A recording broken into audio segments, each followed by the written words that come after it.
आदमी का बदला आदमी नहीं दे सकता है, लेकिन आदमी का बदला आदमी के कर्म जरूर देते हैं। आप 1000 परिवार को सताओगे, इतना पाप लगेगा कि वो पाप का कर्म ही तुमको सता देगा, बहुत दुख पाओगे। दूसरों के बिस्तर छीनोगे, तुम्हारा बिस्तर भी छिन जाएगा और जेल में सोना पड़ेगा। दूसरों की भैंस चोरी करोगे तो याद रखना तुम्हारी भैंस अपने आप मर जाएगी। दूसरों को सताओगे, तुम्हारे बेटे ही तुमको सताएंगे ठीक से, घर ही में तुम्हारा शत्रु पैदा हो जाएगा। तुम सोचोगे हमें पुत्र पैदा हुआ, पुत्र नहीं शत्रु पैदा हुआ है। जिसको सताया था, जिसको मारा था, जिसका मर्डर कर दिया था, उसकी आत्मा तुम्हारी पत्नी के द्वारा पुत्र बनकर जन्म लेगी और वो पुत्र बचपन से ही बीमार खूब रहेगा। खूब दवाई कराओगे, सहरसा ले जाओगे, मधुबनी और पटना और दुर्घटना ये सब करोगे। धीरे से बड़ा होगा, उसको पढ़ाने भेजोगे, कोटा लंगोटा कोटा सब करोगे, सब जगह से फेल होकर आएगा, 10-20 लाख उसमें गंवाएगा और बीमार खूब रहेगा और लड़कियों के चक्कर में रहेगा, दारू पिएगा और तुमको कूटेगा, पीटेगा, मारेगा। सारा कर्म का बदला वहाँ आ रहा है।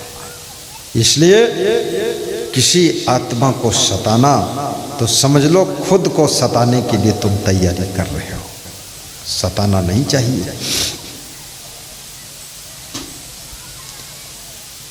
नहीं चाहिए दिल दुखाना किसी का, नहीं चाहिए दिल दुखाना किसी का। अरे सदा ना रहेगा जमाना किसी का, नहीं चाहिए दिल दुखाना किसी का। छत्तीसगढ़ में एक भक्त परिवार था, दुखाना किसी का। उनको बहुत सताया। गांव के एक परिवार ने बहुत दुख दिया, बहुत दुख दिया।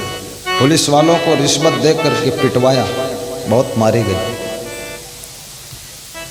तो उन दोनों भाइयों ने सोचा अब हमको ही पुलिस बनना। पुलिस बनने की तैयारी किया और पुलिस अफसर बनकर दोनों भाई आए और आकर के जिन्होंने पिटवाया था उनको फिर खूब पीटा, गलत गलत धारा में रखा। बोला आपने पुलिस को रिश्वत देकर मुझे पिटवाया था, आज उसका बदला लेकर आया। लेकिन तुम ऐसा भी मत करना, ये तुमको करने की जरूरत नहीं है, क्योंकि उनका कर्म ही उनका बदला ले लेगा। तुम क्यों फालतू मेहनत करोगे? बिल्कुल नहीं। सुग्रीव को सताने वाला बाली सुग्रीव के कारण ही मारा जाता है। विभीषण को सताने वाला रावण विभीषण के कारण ही मारा जाता है। नाभि में अमृत है ये बताने वाला कौन है? उसका नाम विभीषण है, उसने बताया। इसलिए परिवार में कभी तनाव मत पैदा करो, परिवार में विरोध मत पैदा करो। गांव इसलिए बसाया जाता है कि हम सब गांव के लोग एक दूसरे के सुख दुख में साथी बनेंगे, इसलिए गांव बसाया जाता है, इसलिए हम गांव में रहते हैं।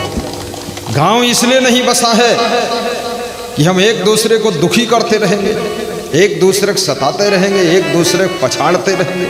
नहीं नहीं, एक दूसरे की हेल्प के लिए गांव होता है।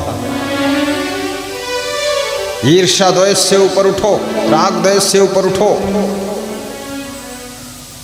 कलह कलेश से ऊपर उठो, जलन से ऊपर उठो। किसी की उन्नति देख करके जलो मत, किसी की उन्नति देख करके सीखो कि हम कैसे उन्नति करें। सीखना चाहिए, जलना नहीं चाहिए। बोलिए सद्गुरुदेव की जय। देवादिदेव कबीर देव साहेब की जय। और इस दुनिया में उन्नति भी क्या है? क्या है उन्नति? आप उन्नति के बारे में बता देता हूँ आपको। ये शरीर की गुलामी ही करना है रात दिन, और उन्नति है क्या?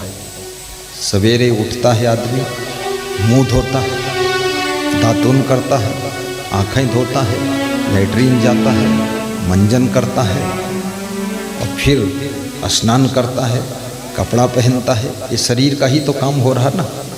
फिर नाश्ता करता है, नाश्ता बनाता है, नाश्ता खाता है, तो शरीर के लिए बनाता है, शरीर के लिए खाता है।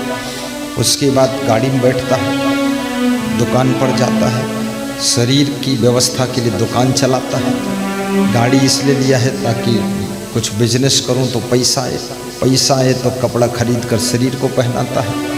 फिर शरीर के लिए मकान बनाता है, रात दिन ईंटा पत्थर ढोता है, मकान बनता है। और फिर शरीर को उसी में बेड लाकर सुलाता है, और सुलाने के बाद बीमार होता तो इसको दवा खिलाता है, इसको चप्पल जूता पहनाता है, और इसी के लिए कार खरीदता है। यही तो डेवलपमेंट है। और क्या डेवलपमेंट है? और क्या डेवलप करोगे?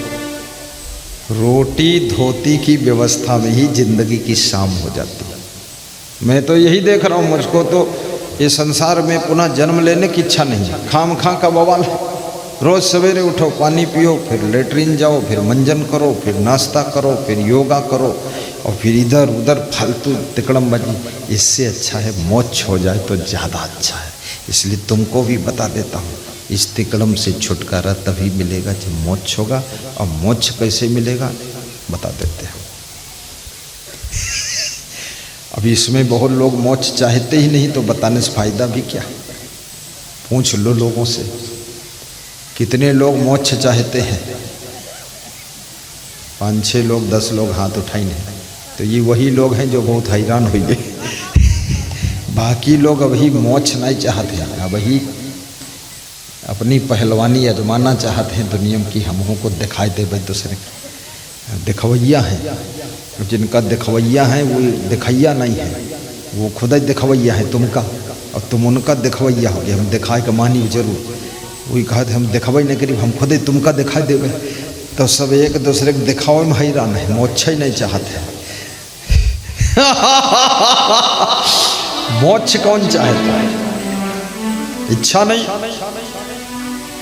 कितने साधुओं को भी मैंने देखा है, कथाकार, प्रवचनकार, विद्वान, वो कहते हैं हम मोक्ष नहीं चाहते। तो क्या चाहते हैं? तो कहते हैं बार बार जन्म हो, बार बार यही कर्म करते रही बस। बड़ा अभी और उसके दुखों की मूसल लगने बाकी। यहाँ करते क्या हो? इस दुनिया में है क्या? इस शरीर के सोने के लिए मकान बनाते हैं, इसको सहरसा ले जाने के लिए गाड़ी खरीदते हैं, और इस शरीर के लफड़म मोबाइल खरीदते हैं, इस शरीर के बवाल में है पगड़ी बांधो रोज, इस शरीर के चक्कर में है जूता चप्पल इकट्ठा करो, कहूँ जूता खोई गए वह ढूंढते रहो। अरे मोक्ष होने के बाद परम सुख मिलता है, लेकिन मोक्ष लोग चाहते भी कम है, क्योंकि लोग संसार में इतना भूल गए हैं, वो संसार को ही सत्य मान रहे हैं।